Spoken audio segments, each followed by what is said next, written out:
I'm not here to poke holes in suspended disbelief. Anyway, they see some weird shit. They decide to make a baby. Thou merkin merchant. Who gives a fuck? Oh my god, I just want to start calling you Damian Yells at School Boards. Well, we really like it here. It's kind of nice, and it's not as cold as back home, and the soil is a lot better. So yeah, sure, I think we're gonna settle. If I'm a peasant boy who grabs a sword out of a stone, Yeah. I'm able to open people up Well, yeah. anytime I hit them with it, right? Yeah. So my cleave landing will make me a cavalier. Good day, sir. If Siskel thought it was empty-headed plebeian trash, he was probably really gonna groove on it. Because cannibalism and murder. Pull back just a little bit and build walls to keep out the redheads. Authorial intent doesn't exist. Some people stand up to wipe their butts. Some people stay seated to wipe their butts. Like, it just...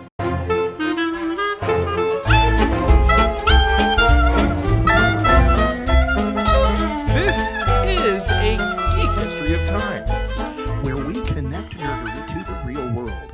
My name is Ed Blaylock. I am a world history teacher up here in Northern California, spending 1/4, well, actually 2/5 of my time every educational week teaching remedial reading and doing all of that over the interwebs, thanks to the COVID-19 epidemic.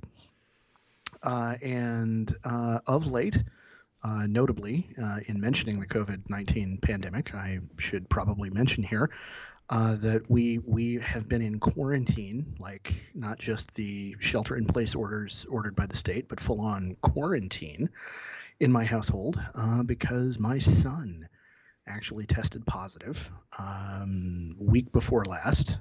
We have now been through his contagious period. My wife and I just went and got tested today. And I have to tell you, I have never been happier to have to change a poopy diaper in my entire life. As every time I change one of my son's diapers and I go, I can still smell. It really is a paradigm-altering kind of experience that I don't recommend to anyone ever. How about you? Well, who are you? I'm Damian Harmony. I'm a Latin teacher up here in Northern California. Also teaching through the magic of the internet, unlike some of my friends up a little further east of me, a little further north of me, and whatnot. I know of several schools that are full return, so their school boards voted remotely to send them back. So yeah, I have been sheltering in place. I do not have a child who has contracted it because I don't. But I have noticed that a lot of people aren't wearing masks. So, it's funny. I saw you posted about that on Facebook earlier, and it's interesting the difference that you can see in a distance of, I don't know, between us is what, 10 miles? Yeah. Because our Costco, even outside of the gas station, nearly everybody, like 90%, are masked. I want to say your Costco is my Costco, though, because I go over there to Costco. To the Expo Costco. Yeah? Yeah. Really? Yeah. You're shopping at different times or something. Apparently. Well, I know. Well, okay. In the store. In the store, it was good. There were maybe 10 to 20% were wearing their masks as chin accessories, but the rest were wearing their masks. That's funny. I didn't see a number that high. I do know, not this most recent time we went, but the time before that, there were a couple of folks who told the folks at the front door that they had a medical condition. And so they were not masked. And it took a very great deal of effort for me not to grab like signage or something and just beat the shit out of both of them, because sure, if you are walking around without a nasal cannula, you do not have a medical condition serious enough to prevent you wearing a cloth mask over your fucking face. Like one of my friends on Facebook is in Tucson, and he has COPD. Okay. He has to go around. He literally has to carry an oxygen concentrator Right. or an oxygen tank. And if he gets the Rona, it will kill him. Right. Yeah. Like, and he wears a fucking mask. Mm-hmm. Like, dude's lung function is 30%. Yeah, but he's not 40% of normal. He's not making this choice due to convenience. He's making this choice due to survival. And therein lies the difference. Yeah, well, yeah, I know, but you get what I'm saying. Oh yeah. Like he legitimately has trouble breathing on a good day, Mm-hmm. and he still wears a fucking mask. Mm-hmm. So, no, don't give me this medical condition bullshit. My wife is asthmatic. She wears a mask with no trouble. Fuck off. Yeah. Anyway. So that's been weird. it's Okay. and I'm looking forward to the vaccines. So when the vaccines come through and they hit us and our families, I will be very, very happy about that, and I will gladly get all the shots possible. So Yeah. Yeah. Heck yes. So we talked for 10 episodes about a dystopian nightmare. While living in one. Haven't we spoken for like most of our run about various dystopian nightmares? Hasn't that kind of been a running undercurrent? I suppose so. Or sometimes not even under. That's like it's But yes. So yeah, we spent 10 episodes talking about a figure who has sadly become a fascistic escapist fantasy. Yeah. And while living through a crypto, at the very least, crypto-fascist regime and a real dystopian nightmare. Thank you, Gore Vidal. Yeah, so I figured, why not see if we could find the same thing in children's cartoons? So what I want to do... That was not the way you pitched that to me. I just have a feeling it'll end up that way. Light and fluffy. You said, let's do something light and fluffy. We've been gloom and doom for 10 episodes talking about Batman being a Nazi. Let's move on to something lighter and fluffier. Yes. And yet... Yeah, here we go. And yet... I'm it's very like you interested. have some kind of fixation. Yeah, well, yeah, probably. I mean, what authorial intent doesn't mean anything, so we end up reflecting the culture we live in. Yeah, all right. So I said, why don't we do 3 cartoons each that should have gone longer? And of course, as soon as I said that, my 3 turned into 5 because that's how I do things. So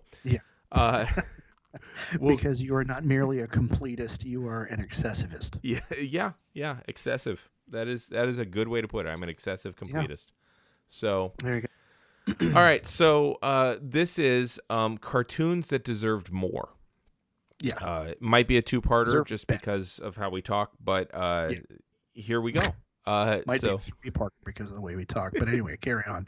So, which wouldn't be so bad. So, all right, the first cartoon that deserved more was called The Wuzzles.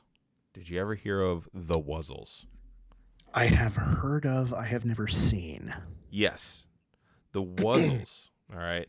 Okay. So The Wuzzles contained the vocal talents of Henry Gibson. He was you will know him as the head Nazi from the Blues Brothers. Oh, yeah. Get that car's license plate number. We're going to get that son of a bitch. Okay. So this is a cartoon that came out in 1985. So just a few years removed. Yeah. Okay. Yeah. All right. Really Nazis. It also had Bill Scott, the voice of Bullwinkle. Okay. All right. So this is a cartoon that is set in the Isle of Was. And it's about essentially portmanteau characters that are made of 2 wholly different creatures who manage to have wings no matter what, even if they don't have a creature in their makeup that's winged. Okay. So there's a bumblebee lion hybrid, there's an elephant kangaroo hybrid, there's a rhinoceros monkey combo, and on, right? And they all have wings. But the ones that come from winged creatures are ones that can actually fly. And so that's the makeup of the citizens of the Isle of Was. Okay. W-U-Z, I assume? Yes. Okay. Now, the antagonists, because there were villains in this world too, all seem to have some sort of tie to reptiles. So they're still combos, but they're reptile combos. So you had a crocodile dinosaur, a lizard frog, and some sort of dragon boar combo. Okay. Okay. Okay. Um, Huh. yeah. So here's the lyrics to the theme song, because I do think a theme song is important on a cartoon. Here in the land of was, they're having twice the fun, 'cause every single thing is really 2 in 1. A little bit of this and a little bit of that, and when you add it up, you get lots o' laughs.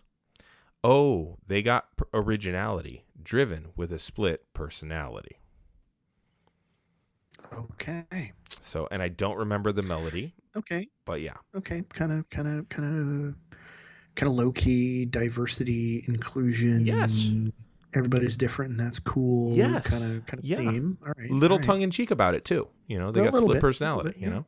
Yeah. Now, keep in mind, this is 85. So, you know, as we spoke of the Batman stuff, and as we've spoken, I think, in other podcasts having to do with possession movies and whatnot, the idea of split personalities and dissociative disorder and stuff like that was starting to really gain traction in the 80s. Beginning to be a thing. Okay. Yeah. So why not do it with animals and then make them magenta and pink a lot?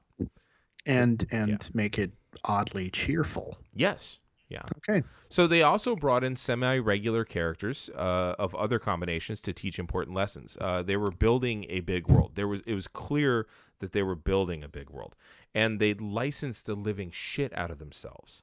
They had figures, they had stuffed animals, they had lunchboxes. I know this because my brother had the Wuzzles plastic lunchbox and plastic thermos. Okay. And Rhino Key, the rhinoceros monkey combo, was right there on the front. Okay. Now, this cartoon deserved more than the 13 episodes that it got. First of all, because like you said. Okay, wait, back up. Back the truck up. Sure. Okay. So they licensed the ever-loving hell out of this. Yes. And they only got 13 episodes. Yes. Do you have an explanation of what happened there? I have a theory at the end. Like, were the ratings just crap, or I have a theory, and it has to do with saturation. Okay. But yeah. So yeah. Wow. Yeah. Actually, you will find a theme in a lot of the ones that I poke, and there are multiple themes that seem to weave through this, which tells me a lot more about myself than I thought I'd find out studying which cartoons I thought should have kept on. So, fair enough. First of all, I think that this cartoon deserved more because everyone was different. Okay, like you'd said. Second, because it was all about the issues of identity, even on an island where everyone was greater than the sum of their parts. Okay. The parts didn't actually matter so much as the choices that they made, and you know I love that. Yeah. Third, the characters themselves were ripe for all kinds of rich exploration, and they all had very distinct personalities from each other. So what do you do when you have a predator's mindset, but you also like being a bee? What do you do when you are like a grumpy-ass herbivore, but you're also a playful-ass monkey? Like, you know, like I found that to be very rich and really cool. Now, in one episode, a character adopts a lost baby animal that's unique and cute. And everyone recognizes that it needs to be returned to its mother. And the question of responsibility versus the question of desire arises. Can you think of any TV show that's currently ongoing that deals with the exact same issue? Yeah. So. Yeah. No. Meanwhile, in the background, there's an antagonist, Crocosaurus, and he's trying to find a way to exploit it. So, okay, there's this undercurrent. Way to manage to tie this into my current, favorite sci-fi geek obsession. Right. Like, holy shit. Yeah, the Wuzzles did it first, yo. So, yeah. Wow. Right. So there's this undercurrent of a critique of capitalism. I don't know what to think about that, man. Like, it's archetypical, maybe? I don't know. Yeah, I mean, yeah. How is that really that different from Waterworld, where the girl's got the world tattooed on her back? Just lower budget. But and better script writing. Well, I think we need to go back and watch Waterworld again. And then watch its sequel, The Postman, because that's what happens when the waters receded. But Okay. I I can see that take. That's an yeah. interesting theory. I watched Postman again recently, and I really, really do like it. I don't like the end of it, but I did I don't like the resolution, but I did like the entire movie overall. I thought it was really well done. Oh well, yeah, no, it's Yeah. great. It's yeah. There are so many things about it that are amazing. Yeah. hmm So I think So Waterworld anyway, needs rehabbing. well, But anyway, so yeah.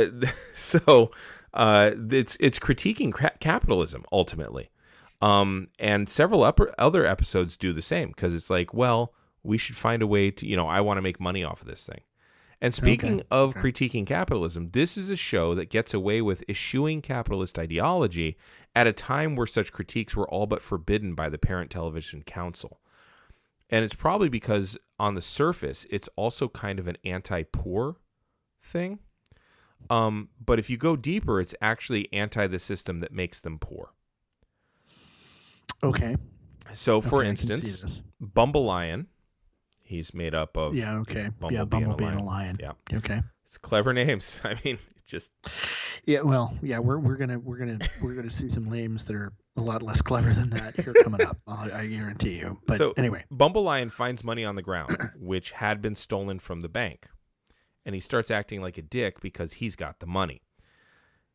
In another episode, Crocosaurus takes advantage of Butterbears. Now, Butterbear is made up of a butterfly and a bear. and a bear. Yeah. Okay.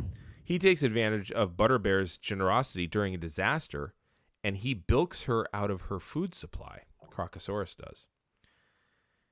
So, I mean, in many ways, that's anti-refugee, but at the same time, it's really anti the system that made him such. In another episode, there's a plot about them acting more hoity-toity in order to get invited to a party and clearly lampooning the upper-class manners through making fun of the poor, right? Like, oh, look at these silly poors. They can't do this. But really, it's making fun of these manners. So it keeps keeps the class structure in place for the suburban moms who make up the Parent Television Council. And I am painting with a broad brush and who are only there. really paying half attention to what's going on. Exactly. Yeah, It's like, can I panic?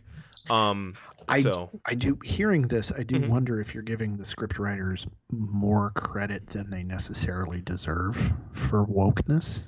It could be, but like there's many of them that stack up like this, right? Of the 13, I think 4 or 5 seem to have a message that capitalism ain't great. In fact, the very last episode is there is a guy who's a tiger and raccoon combo. Would you like to guess what his name is? Tycoon. Yes. He gives them a money tree. Okay. And then they all obsess over the money tree. Okay. And it's clearly a send up to the gods must be crazy. And also, because again, this is the writers making shit for kids, Crocosaurus tries to steal the money tree. Right. Yeah, because obviously. Mm-hmm. So Yeah. you asked why it got canceled. Here's why I think it was. This was one of the two. The suburban moms realized that one of them was actually wearing a beret all the time, and Shea Tiger Vara was like That would be awesome. was a step too far. No, They sadly. started to be, they got too overt in their commentary. No, apparently no. Sadly, I think it's more capitalistic than that. Honestly, I think it's because there were 2 original Disney cartoons that came out in 1985. Do you know what the other one was? Wait, this was a Disney thing? Yeah, this was a Disney cartoon on a network. Well, shit. Okay. What was the other one? Well, the other one was my wife's favorite retro cartoon crack, Gummy Bears. Yes, nice job. Yeah. So this one I also think got canceled simply because Bill Scott died.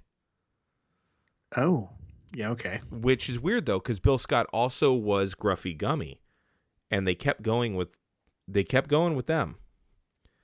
So I don't quite know why. Now this cartoon but I do think that Bill Scott's death and the fact that they had 2 on 2 different networks. It was, and it was on 2 different networks too. And I think they were like, okay, you know what? Let's just focus on the one. I think it's a case of kind of self cannibalization.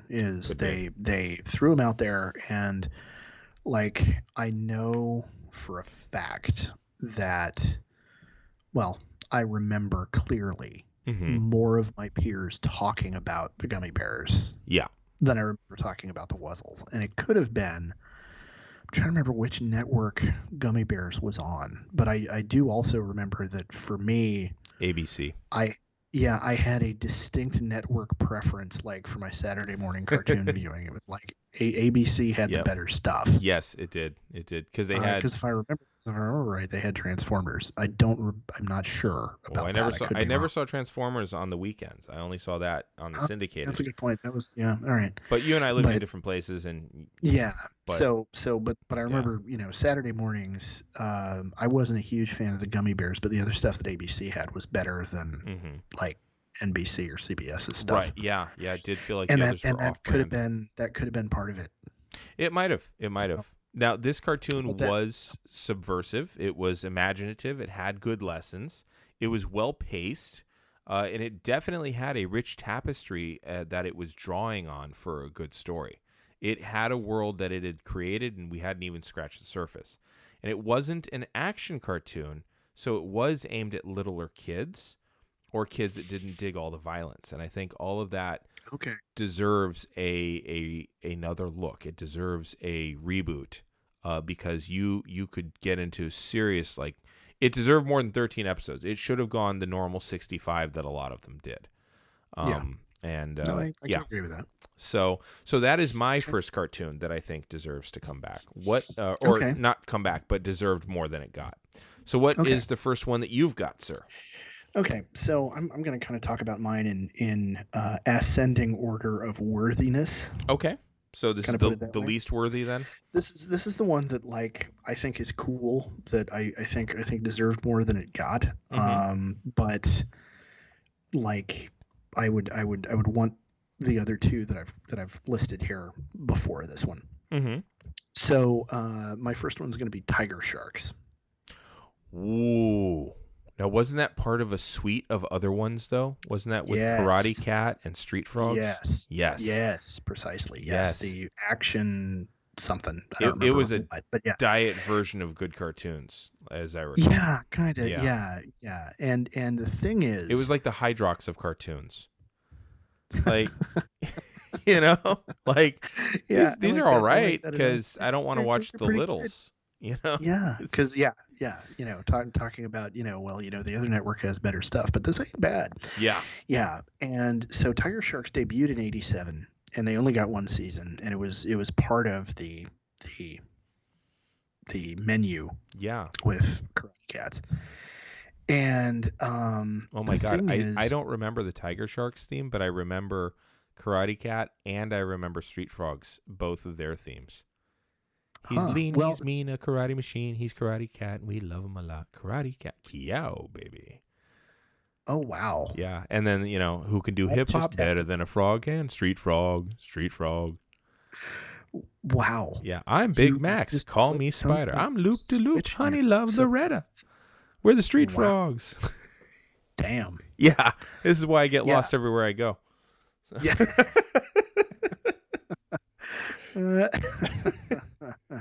You're like Sherlock. Your hard drive. There's only so much space in the hard drive, but exactly. In your case, this is what it's full of. Yeah.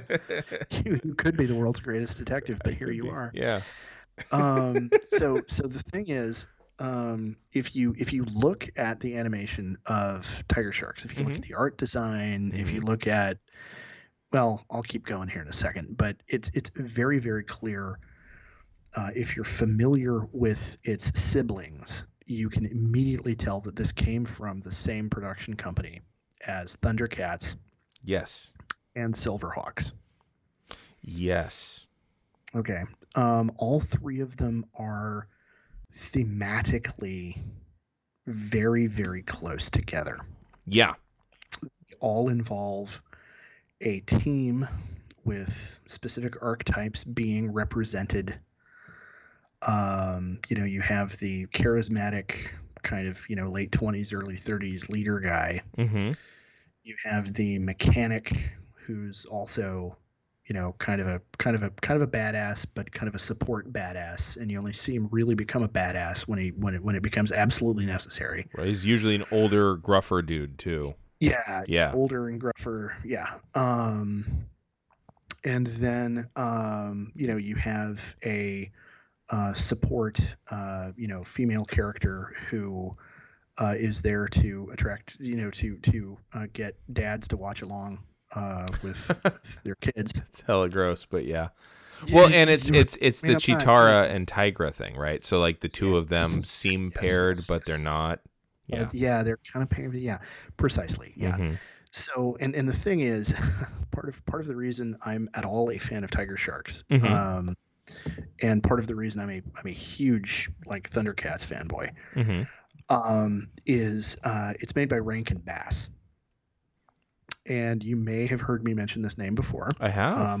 I don't know if I've actually like espoused my loyalty here. Mm-hmm. But Rankin Bass, for those who aren't like immediately twigging with the name, they are the production company. Number one, we're recording this a week before Christmas, and so it's worth noting that they made a whole slew of stop motion animation Christmas specials over the course of the 60s and 70s. Oh my God. Yeah.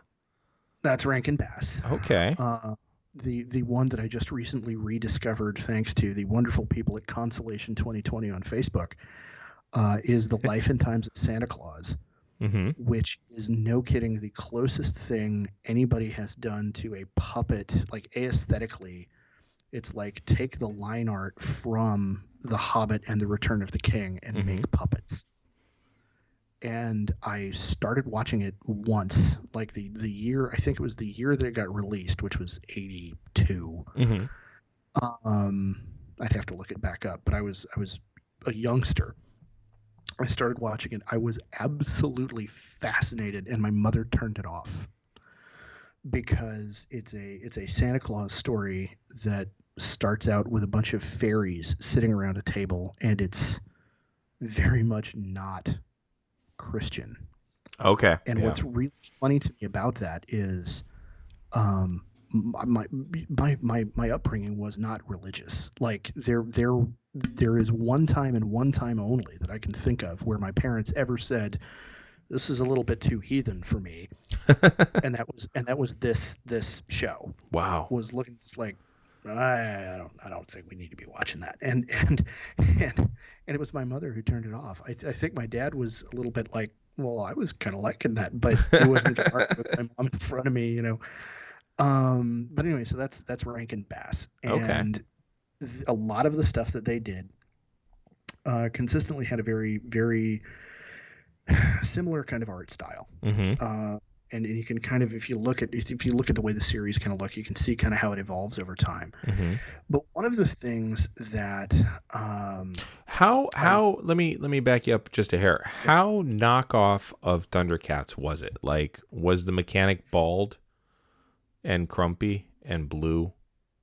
He was not blue. Okay, but was like was Chitara and Tigra their analogs? Were they roughly orange and kind of armored? No. Okay. No. Color-wise, there were notable differences. Okay. Because so the central conceit of Tiger Sharks was that the protagonist team were space explorers. It was a science fiction story, rather than Did they have a Schnarf?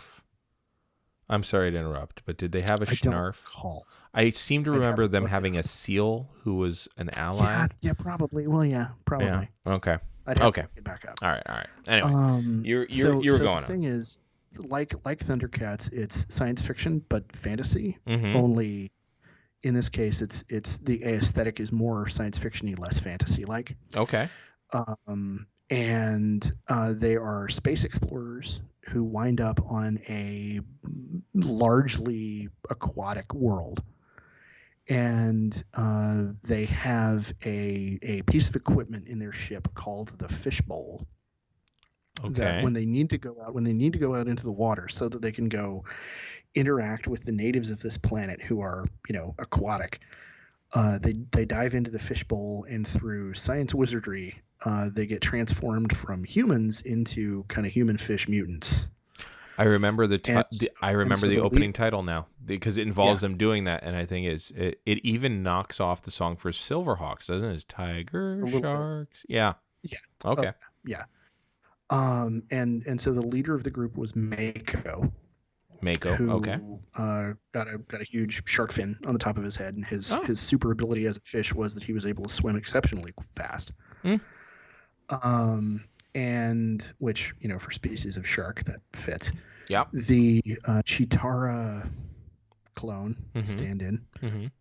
actually kind of her hair got replaced by tentacles is the easiest way to describe it. She became kind of octopoid from the neck up. Oddly remained mammalian from the neck down. So we I could see wonder that she why. had breasts. Yeah. Yeah, so that we can see. Yeah. And so then having transformed, they would go out and do, whatever had to be done, heroically. Interestingly, the villain and his minions in the show were also like human fish hybrids, but they weren't humans who became that. They were just naturally human fish hybrids, like mutant Okay. kind of creatures, which ties in a bit with the bad guys in Thundercats being the Beastmen. Mm-hmm. And in this case, the bad guy is not a clone of Mum Ra, which is Okay. a nice thing, but and so we were talking about naming conventions. The planet, of course, everything takes place on is named Watero. Okay. Literally spelled water O, but pronounced Watero. I see why you suspect that the writers of the Wuzzles were lazy, not as woke, because clearly the writers of the one that you liked were lazy as fuck. Yeah, Although Susanoo O was the god of the sea in Japanese mythology, Yes. and they did the -O thing. Yeah, well, yeah, no, it's true, but you're giving them more credit than they deserve. I'm just like, Probably. so the thing is here. There is so much potential here. Like the initial idea they came up with is really cool, and just like Thundercats and just like Silverhawks, I think to a lesser extent, but like the thing about the Rankin Bass original properties that that is like catnip to me is the world building. Like the Thundercats existed in what turned out to be a massive world with all kinds of stuff going on, all kinds of characters, all kinds of Right. weirdness. And the same, and you get the feeling like if they had let this last longer than a season, there would have been so much more to explore. Sure. But I think the writers and the production staff and the art designers and everybody else were just like, you know what, we're spent. Like, they wound up kind of becoming overburdened by the weight of their own tropes. Okay. The formula that, like, for whatever reason, whoever was responsible for making production decisions was like, no, this is the formula. This worked for Thundercats. This worked for Silverhawks. We're going to stick with it. Right. And so, like, okay, we're gonna replace part of the central conceit, but the character archetypes are cut and paste, and the relationship between the heroes and the bad guy is kind of cut and paste, and and so that's ultimately the reason why this is the weakest of my 3 entries. Is like there's some potential here. But it was kind of just left to die without them having the energy to put into it to exploit it, to build on it. Well, and again, it was it was part of a suite of cartoons. Yeah. And so, and in that suite, you had the comedy, you had the, I don't know what the fuck Street Frogs was trying to do. I shudder to get into the mind of what they were trying to do with Street Frogs. Yeah. So you had the comedy. The 80s was cringe. Yeah, it was. We understand black people; they're frogs now. And then And then you had action, which is what this was supposed to be. Yeah. Yeah. And the thing is, the animation didn't suck. Mm-hmm. The art quality was, I mean, if you like the art style of Rankin Bass's stuff, the art style, the artwork was, really good. Mm-hmm. And I mean, there's some promise in kind of, the storylines and the kind of character interaction. There's some promise that this could be really cool. And then they just kind of never went anywhere with it. Gotcha. And I'd like to see this. Number one, this has never gotten even a DVD release anywhere. Yeah. Which, only being one season and not having that many people who were like, "Oh man, that was awesome," I can totally understand why it didn't. If Cartoon Network could look at this and go, you know what, and really, yeah, Cartoon Network and USA totally should have, because they were showing all kinds of wacky ass cartoons. Oh yeah, crazy shit. Yeah, like half of which was Hanna-Barbera's cast-offs, but still, like, and how bad do you have to be? There's a lot of byblows. Yeah. Yeah. Yeah. Well, nice. Okay. All right. So that's my number one is Tiger Sharks. All right. Well, here's my next one. Okay. The Orbots. Do you remember the Orbots? I remember the name. Okay, they were the Mighty Orbots, and they came out in 1984. Now you dig it because it's a Japanese super robot series, and it ran on Saturday mornings the year that my brother was born. It featured the vocal talents of Barry Gordon. You remember now? Yeah, well, I didn't catch very many episodes of it, but yeah, I'm remembering. I'm looking at it now, and they were a combining super robot team. Yeah, like I said, super robot series. Like Proto Voltron. Yes. Well, we'll get to that. So it featured the vocal talents of Barry Gordon, who did Donatello's voice in Teenage Mutant Ninja Turtles.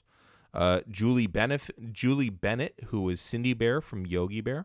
She also was Lois Lane from the Superman 60s cartoon. And Don Messick, who was Papa Smurf.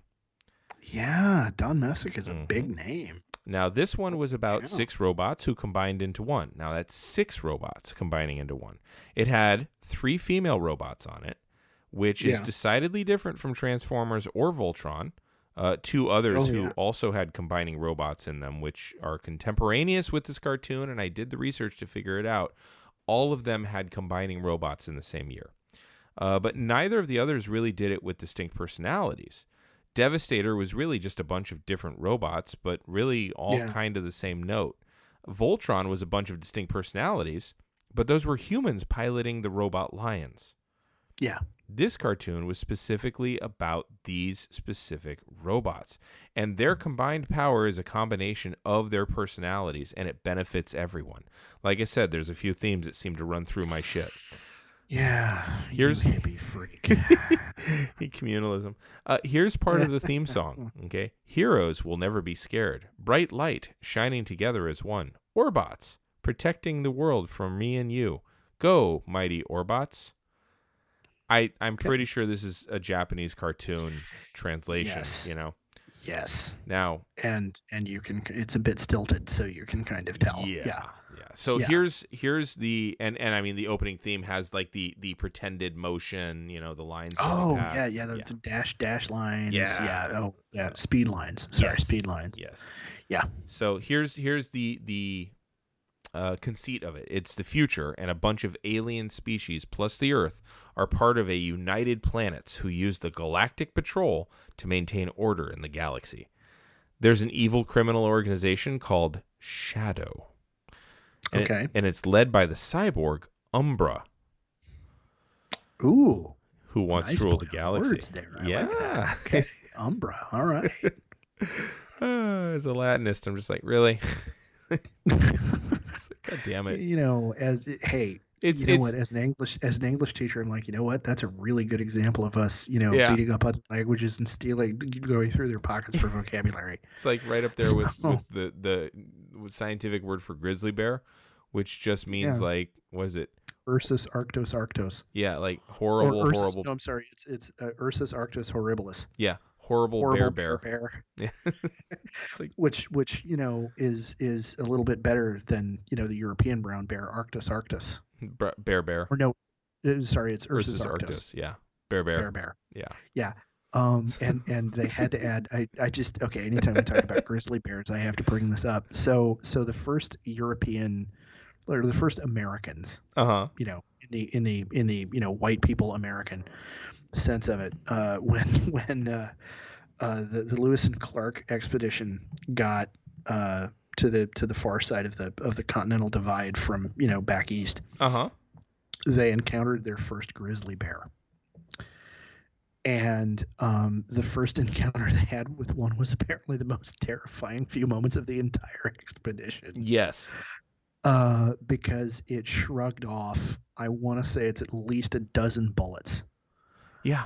From and anybody who is a gun nerd like me, something I feel needs to be pointed out is these things were shooting 68 caliber bullets. Yeah.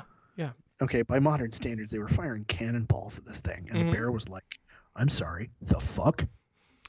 Get out of my neighborhood, motherfucker!" Like, didn't they have to like run and jump in a lake? My fucking lawn. Yeah, they had to flee at top speed. Yeah. And then, if I recall correctly, then a mountain lion came and kept them in the goddamn lake for even longer. Like there's like some tag team action going on in the Wild Kingdom there. Yeah, it was. Yeah. That's one of my favorite notes about Lewis and Clark. The other one is that they got all the way over the mountains into the Pacific Northwest, got hosted by native tribes who helped them out by feeding them because they'd run out of their food supplies, and their diet changed overnight from basically elk, which is all they'd been eating for weeks, and they were starting to get scurvy. Changed from that to salmon, trout, berries, and root vegetables. Makes sense. And the sudden change in diet left all of them with like crippling dysentery. and McCullough in his writing about the Lewis and Clark Undaunted Courage, about the Lewis and Clark expedition, he points out that in an alternate timeline somewhere, a couple of tribes in the Pacific Northwest wound up, leaving them all to shit themselves to death, took all of their guns and built their own empire. Like, because they were armed like a military expedition. Right. They had so many pounds of gunpowder, it's ridiculous. And like there they were, armed to the teeth and completely helpless.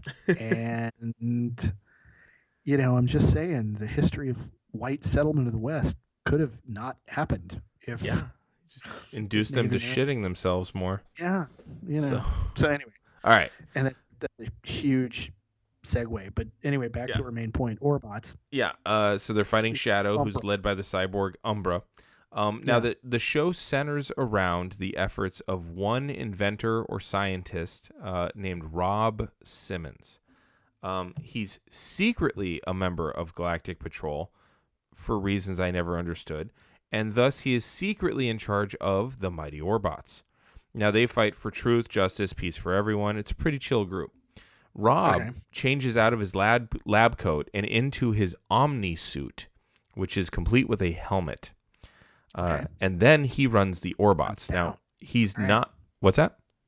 I'm down. Oh yeah. Yeah. I'm liking this so far. This is awesome. So he's not known as the mild-mannered scientist by Galactic Control, by the way. So he has to keep up his secret identity because it's actually not clear. But it's pretty much a Clark Kent subplot because Dia, his commander's daughter, who's a hotshot warrior on her own, despite needing Orbot rescue on occasion, is hot for the Orbot commander, but is only friends with Rob.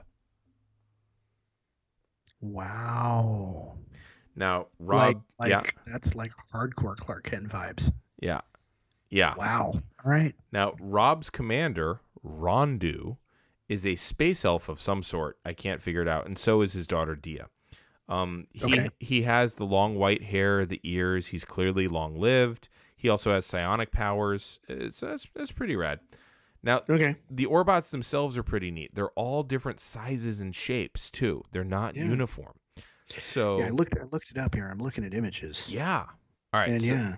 So here is each Orbot in succession. There's Ono. Now her name is Helipund all the time, and she is a female robot. She's the Laura Ingalls of the group. Okay, wait. Laura Ingalls? Yeah, the bossy Slate. little sister. Yeah. Oh, Needs okay, validation. no. She's vital to the team because she literally keeps them together. She's the circuit link for the rest of them. And if she's not there, they can't get into their Gestalt form. She helps Rob Okay, run so the she's show. she's the little pink one. Yeah. Okay. Tor. Now, Tor is the strongest. He's the brute. He's very boastful. He's quick to fight. He's the torso and the head of the Gestalt form. Okay, he's the kind of upper body looks Optimus Prime-like. Mm-hmm. And he's macho-ly red- supportive. Yeah. Red, white, and blue. Mm-hmm. Interesting. Yeah. You know, this is a Japanese cartoon, and the colors of the American flag are on the big, strong. Yeah. Square-jawed. Kind of looks like he skips leg day, though. Yeah. Well, he doesn't have to do leg day because there's 2 other people for that. Now, what's cool is actually that the female members hella show being bothered by his machoism. He's a bit dim, but he's decent enough of a leader that when Rob isn't around, he gets Ono's support and input, and he kind of makes decisions for the group. Okay. Now, this brings us to Bort. Bort is Tor's opposite. Tor is stocky and bulky. Bort is rail thin. He's also nervous as hell, and he can reconfigure himself into anything the team needs because of his unique manufacture. He's frequently neurotic. He's clumsy. He's indecisive. And this is probably due to his protean nature. Now, imagine Mr. Fantastic, but without him being a dick. Okay. He's the kind of blue and silver one. Yeah, he's the lower square right top leg to his head. Yeah. Okay. Lower right leg. And his addition to the Gestalt is that he can alter their hands into all kinds of things once he's part of them. Okay. Yeah. Cool. Now this brings us to Bo. She's the alpha female. Okay. Even though Ono is really bossy, he is Bo is the alpha. This is the one who is confident, she gets shit done, and she's competent. She's also a bit of a prankster, by the way, and she's coded to be beautiful as a robot. So you can pick her out pretty easy. Is this the orange one? I believe so, yeah. With the very clear eye makeup. Yes. And somehow Okay. she's an elemental manipulator too. Okay. Once she joins the Gestalt, she's the left arm. Okay. And the whole thing can now manipulate the elements. Okay. All right. Now that brings us to her twin sister, Boo. Okay. I was gonna say the two tall, leggy female robots look an awful lot alike. Yes. And they are. Okay. Now Boo keeps Bo in line with all of Bo's pranks, right? Boo has the invisibility ability. And she manipulates light and energy and such, and she's the right arm. And she's why the Gestalt can do all the teleporting, invisibility, and hologram projector thingies that it does. Oh, wow. She was was a pretty powerful Gestalt robot, I gotta say, man. And she was my Holy favorite. cow. Yeah, she was badass. Okay. All Now, right. that brings us to Crunch. He's the fat one. Yep. He eats, and that's literally his power. He can consume anything in his strong jaws and turn it into energy. He's the lower left leg, and he's the portable battery for the group. He literally keeps them energized. Okay. Now, I am them. really liking. Yeah. Okay, I'm really liking the theme that Mhm. every one of them does very clearly bring something to the table. Yes. It does definitely sound like there's some clear distinction Mm-hmm. between them, Mm-hmm. and each one of them has their weaknesses without being like weak. Like there is no weak man in the mix. Right. Right. There is no like, why the fuck are you here character. Yeah. Now, Shadow is trying to rule the galaxy with Umbra as its boss, like I said, so they regularly have to fight his grotesque minions. Umbra himself is a big old planet inside of a Dyson sphere. He's too powerful for an all-out assault, but if you fight him at the margins of his power, that's what you can do if you're Galactic Patrol. Okay. Now, Umbra has people who help him: Draconis, Captain Shrike, and Plasmus. And they help him in his schemes that revolve around destroying or discrediting the mighty Orbots. And evidently, the Orbots are the linchpin to the entirety of the Galactic Patrol. And yeah, well, that's pretty much a how to put it. That's a common kind of trope in these kind of series in Japan as they get written. That's a conceit that consistently shows up. Like, what does the rest of this organization do, man? Yeah, like, yeah, Okay. And they send out giant beasts and robots, etc. So to do this. Now it's a Robeast. Yeah. Okay. So this show only ran for 13 episodes. So another theme for Damian. Okay, yeah. It was canceled due to a lawsuit that ate up resources, because the lawsuit was filed by the people who created GoBots. Okay, back up. Okay. Hold on. Okay. All right. So this is about a group of robots. Yep. Of different colors. Yep. Who combine to form a Gestalt robot form. Yes. Who are fighting against a monolithic villain figure and his empire. I mean, criminal syndicate. Right? Yeah. Okay. Yeah. And they got sued by the people behind the GoBots. Yes. I'm not seeing it. Like, it's almost like you expect someone else to have sued them. Yeah, and the funny thing is, the studios that were the studio that was responsible for Voltron wouldn't be doing that because they were themselves licensing the property from the Japanese studio that originally did whatever. And right now it's late at night and I'm well into a very strong beer, so I'm having a hard time remembering what the original Japanese name was for Voltron. But like, of all the people that could be trying to sue them, the people who did a not really that great knockoff of the Transformers are not the people that I would be looking at as the ones to bring that lawsuit. And yes, the GoBots were a weak sauce cut paste of the Transformers. Fight me. Fight me. Come at me on Twitter. That's fine. I will look forward to it eagerly. I get the feeling though that the GoBots are Hydrox of the Transformers, which is Oreo, in very similar ways, in that Hydrox actually came first. I think the GoBots actually came first. I could be wrong. I think you know what? Depends. I think that depends on how you want to say it came first. Yeah. Yeah. And now this is something I'm going to have to furiously look up in a moment here while we're talking about something else. But by the way, Voltron was called Beast King Go Lion. Thank you. God, I knew it had Beast Lion somewhere in it. Yeah, Beast King Go Lion. Yeah. Yeah. I think Voltron's a good change. So, all right. So this show got sued off the air, basically. So it ran for only 13. But it's one of the very few Saturday morning cartoons that got an actual finale. So the Orbots, I remember this vividly. The Orbots find blueprints of what they think is their replacement, and they figure the only way to prove their worth is a direct assault on Umbra, but we know that's, of course, too dangerous for anyone. So they go for it because Umbra is threatening to destroy Earth's sun, and they end up having to do it alone without Rob's help for the aforementioned reasons, plus Umbra has captured him. They destroyed Umbra and Shadow once and for all. He didn't escape, and he's done.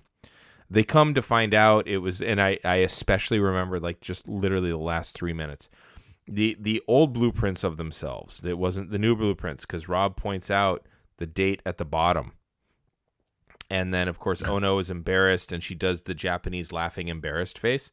And the like no machine would move with that much animation. And that's the end of the whole series, and it just kind of pans out from that.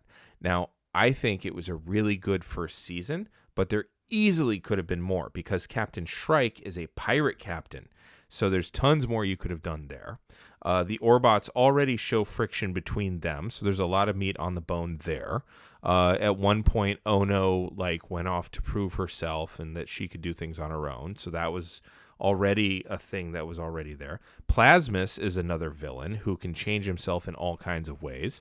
So you could have him or his whole race or whatnot. Yeah. You could have infiltration storylines with him. Draconis could have gotten away and built another mighty robot to fight the Orbots Gestalt in the second season easily. Mm-hmm. Yeah. What I love about this show and about this group is that they don't just get to be a bigger robot that can make a sword or be stronger. Each of their abilities, like we were saying, gets shared across the Gestalt, making it much more than the sum of its parts. There's, again, all kinds of issues of identity and self-worth that get brought up in this series. And there's lots of insecurity being shown in different ways. There's lots of opposites finding ways to engage each other in healthier ways. And it's a rich, rich show. And it's worth noting that half of the robots are female. Yeah. Which would have been awesome for little girls and boys who dug robots in general, right? Yep. I don't know of any toys that got licensed, and so there's a lot of money on the table that they could have picked up. I saw, when I was doing my image search here a second ago, I did see that there apparently were some toys. They don't look very good. Oh, wow. Okay. I think they may have been in the Japanese market that just never made it to the States, and the property never got developed in that way because it was, again, only one season. It didn't get Kenner or Hasbro or Mattel. Didn't get one of the big big three toy makers on it at the time. I am going to say here, I would really like to see this revived, if only to see more development of the relationship between our scientist, inventor, protagonist, and Dia. Yeah, because she looks like a pretty remarkably fascinating character in and of herself. Just because the idea of a genuinely competent warrior gal is not common. In the genre that we're talking about. It's just saying. So, and I see what you're saying about space elves, which is its own kind of set of tropes in anime.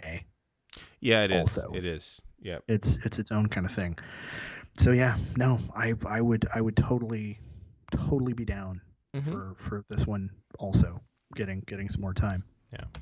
All right, cool. Give us one more of yours, and we're gonna stop the episode after that. Okay, sounds good. So my next one is, man, I gotta pick which one of this because I'm doing this in order. Okay. I'm gonna say I think my next one is gonna be Pirates of Dark Water. I don't know it. I'm interested. If I had to pick, which of these do I most want to see rebooted? It's not Pirates of Dark Water. It's my last one, but I really would like to see Pirates of Dark Water get some more time. So, Pirates of Dark Water was a little bit late for you and me. This is actually an early '90s cartoon. Okay. The fact that I remember this one and talking to a friend of the show, Bishop O'Connell, he and I had a conversation about it this afternoon. He remembers it, which just shows what complete dorks we were going into high school because we were still watching afternoon cartoons. Pirates of Dark Water ran in '91 and '92. And I'm trying to figure out even where to start with this. So the speaking of not terribly original names, the story takes place on the planet of Mer, M-E-R. Which of course is mare, which of course is ocean. Yeah. Where we get merman, mermaid. And so right off the bat, you can tell this is, going to involve ships. It talks about pirates. So, I mean, come on. But the thing is, there is some amazing world building in this show. The world of Mer looks and acts like you'd imagine a Roger Dean painting too. And if you don't immediately recognize what I mean when I say Roger Dean painting, if you're listening, I want you to go to Google, type in Roger Dean Yes album covers, and you'll see what I mean. Okay. He does these wonderful, like, psychedelic fantasy scapes with rock formations that could never exist in reality. And there's one of his paintings that's of a sea on a mountaintop. Like there's this vast mountaintop that is just one gigantic lake. He looks like somebody that they And would have subcontracted out any Boston or Journey album to. Yeah. Yes. Yeah. Yes. Yeah. Okay. Prog rock, prog rock band covers. Sure. This is like his thing, and it's this amazing. It was like as close as you could get to a truly psychedelic kind of fantasy world on a broadcast television cartoon. Mm-hmm. The planet is like it's genuinely fantastical, pardon me, in a way that kind of brings heavy metal to mind. There are islands that rise up out of the ocean. There are rivers that flow uphill, and the ships and there are bodies of water floating like on floating or suspended islands. Like there's the surface of the ocean, and there'll be this shelf of an island above it. Okay. With water on top of that, and so it's this multi-tiered ocean kind of thing going on. And the ships in the show go from riding on the waves to literally the ship of the protagonist. Its main sail actually turns into a wing. Okay. And it can glide. Okay. And that's one of the major ways that they travel. And it's psychedelic. I can't think of a better way to describe it in this way that is amazingly fantastical and yet completely believable. Like the characters all treat all of this craziness going on in the, geologically hyperactive planet they live on. They treat it as, perilous and important. But it's also kind of matter of fact to them. Mm-hmm. It's just, this is the way the world behaves. Right. And for the world building alone, I would want to see more out of it. But that's not all it has going on. It has a literally epic storyline. The story is a hero's journey story. Okay.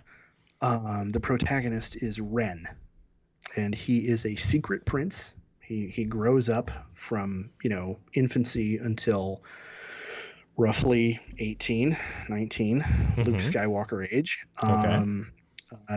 being raised by a lighthouse keeper on the edge of this fallen kingdom. And it's only when he gets to be age of majority that the bad guy comes hunting for him, because he has an artifact the bad guy wants. Okay. The bad guy, by the way, is a pirate lord named Bloth, who's the size of an ox, and he's this, big, ogreish kind of figure, who, although physically imposing, I think this was an important thing to me looking at it at the time it was on the air. He was physically imposing, but he was mostly terrifying because he was a credible leader of a pirate semi-nation. Like, he had a fleet of pirates under his command. Okay. And while he was physically imposing and physically threatening, it was not his physical attributes that made him the big bad. It was the fact that he was acknowledged as the commander of this floating army of nasties. Right. And so the main character finds out that, no, actually, you are the last remaining heir to the royal line of, this fallen empire. And this item that the bad guy wants is a compass that will guide you to the 13 treasures of rule. Mm-hmm. And when you and the treasures are important because the dark water in the title is this physical corrupting force coming up out of the core of the planet, that the treasures will help you drive back. And if the dark water spreads across the entire planet, we're all going to be screwed, basically. Okay. And Bloth, wants the treasures. He wants to get the treasures in order to rule the world, because if he has control over the dark water, He can he extort. can throw he can Yeah. can threaten people with it. And so our hero, is forced to flee, and he winds up falling in with, a kind of a druid woman sorceress, and a Han Solo-ish, roguish pirate character gone good named Ayaz. And so there are all these tropes out of the hero's journey, Mm-hmm. but it never winds up feeling cliched, because visually Mm-hmm. it's really heavily non-Western coded, Oh. which made it like incredibly rare on TV at the time, and even to this day. All of the aesthetic cues for the clothing, the physical culture of all of the cultures. So the world of Myrrh, first of all, is phantasmagorical. Mm-hmm. Number one. Then on top of that, all of the aesthetic cues of the physical culture of the people living there Mm-hmm. is taken from non-Western sources. There are very clear Middle Eastern influences, there are very clear Asian influences, and it's done in a way that it's very clearly not knights and castles and feudalism. Nice. But you don't look at it, and like with so much stuff in the 80s, you don't immediately look at it and go, well, okay, it's Japanese. Right. Or it's not, it's not a wuxia film. It's not clearly this is all Chinese. Mm-hmm. Like it is genuinely to a Western European kind of audience, it is genuinely exotic. Mm-hmm. And even to folks who are from an Asian background, it would look exotic, because it is a blend of things that becomes its own thing. Mm-hmm. And then big idea here. The heroic trio in the series, the main character, the sorceress, and Ayaz, the pirate, they are all coded as non-white. Okay. Even our hero, Ren, he has blonde hair. If I'm remembering right, he has blue eyes, but his complexion is a couple of shades darker than Mediterranean. Okay. They are all of them. Now that you mention him, I can almost picture the kind of the splash screen in the beginning of the cartoon. Yeah. Okay. Yeah. Like he's standing on the poop deck of a ship or below it or something. Yeah. Okay. Yeah. All right. Okay. All right. And the roguish anti-hero companion is voiced by Hector Elizondo. No shit. Yeah. That's cool. And is coded as ethnic. Like, okay. I mean, in that kind of sort of cringy way that stuff would be in the 90s, but still, right. It's like he was. And the thing is, they're coded as non-white, but all of the characters, every character in this show had complicated inner motivation. Cool. Like Ren kind of didn't have complicated motivation because he's secret prince. He's Dudley Do-Right of the Mounties off to save the world. Well, your protagonist is rarely a complication. Or a complicated inner life when it's a cartoon. Yeah. Like it's everyone around him that colors all of the spaces in. Yeah, but his two main companions both have backstories that mean that at times they become a liability. Okay. Because they have debts they haven't paid, because they have loyalties or issues that get in the way. Mm-hmm. Because in the case of one of them, also Roddy McDowall was a voice actor in the original pilot for this series. Roddy McDowall did the voice for a non-human character, a monkey bird. Why do I know that name? Roddy McDowall? Yeah. Planet of the Apes. Okay. Yeah. Any number of other things, but that's the first one that comes to mind. He was one of the chimp scientists in Planet of the Apes. Okay, yeah. And so in the pilot movie for this series, he did the voice acting for the Monkey Bird, Mm-hmm. who is kind of the trickster, kind of the Snarf, but a lot smarter than Snarf ever was, and occasionally actually useful.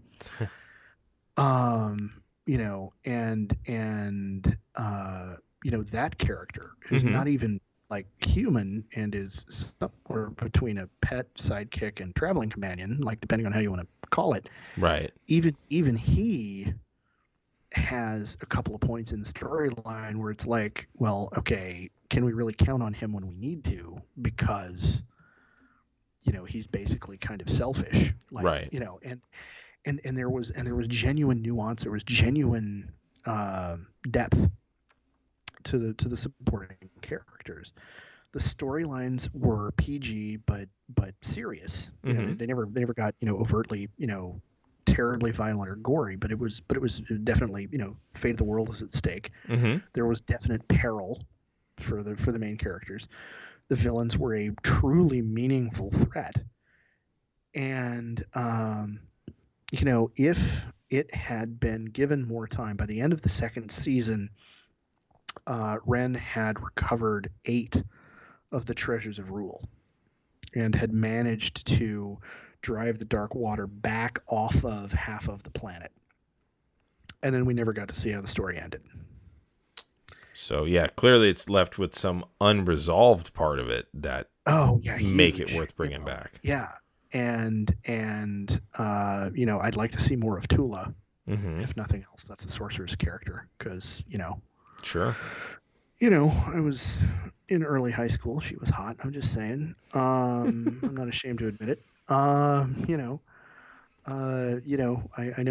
plenty of my contemporaries would say similar things about I want to see more of Chitara. And who am I to judge? Okay. Like, but yeah, and this was genuinely good story writing and genuinely good adventure story that just fizzled out and ended, and we never got a real ending. And I'd like to see the story finish. Yeah. Well, cool. All right. So there ain't nothing to glean here so far, ultimately. So I had, other than your hippie dip. I was gonna say I had the Wuzzles and the Orbots. Yeah. And that was it. And you Yeah. had the Tiger Sharks and Pirates of Dark Water. Pirates of Dark Water. All right, Which was so a Hanna-Barbera property. Was it really? Yeah. Okay. So, drawing themes, you are drawn to the sea?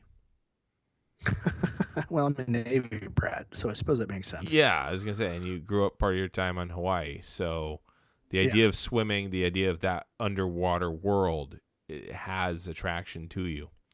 Okay, yeah, that makes sense. And it's still heroic because you're following Mako or what was the pirate kid name? Ren. And you absolutely want to be the Gryffindorian bard leader. I'm sorry, Paladin. Paladin says what? Yeah. Huh?